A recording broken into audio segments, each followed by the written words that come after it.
On the flip side for Michigan State, it didn't start well, but it would end pretty positively for Tom Izzo, chatting it up with Mark D'Antonio, who has a slightly large game coming up here on Saturday against Iowa. Midway through the first half, this is how it did not start well. Tom Izzo not happy.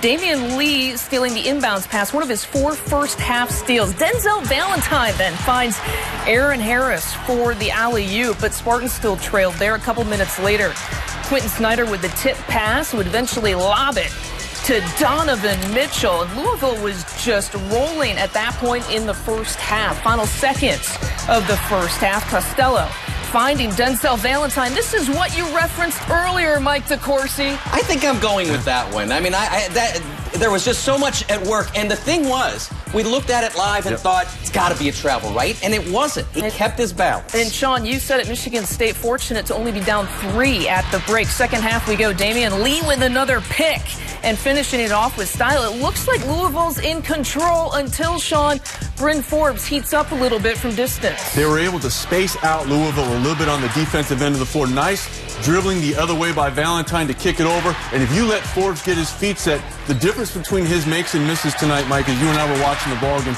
was his feet. If he got his feet set, it was going in. If he was fighting his feet, he was struggling. Unfortunately for Michigan State tonight, he got it done more often than not. Sue-Ann Roback with the winners, and the answer to how they bounced back from the slow start was stops. We got stops on the defensive end. You know, it was a stretch there when we were just trading baskets. You know, we would make a shot, they would make a shot. We would make a shot, they would make a shot. And finally, you know, we put together a couple stops, and we got a couple key baskets from Aaron, you know, Bryn and myself.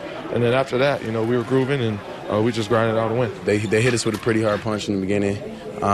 We didn't know what was going to happen, but we knew we would have to react quick to make a change. And I think we just stepped up, you know, showed how tough we can be. There's been a few games now that we haven't put 2 halves together.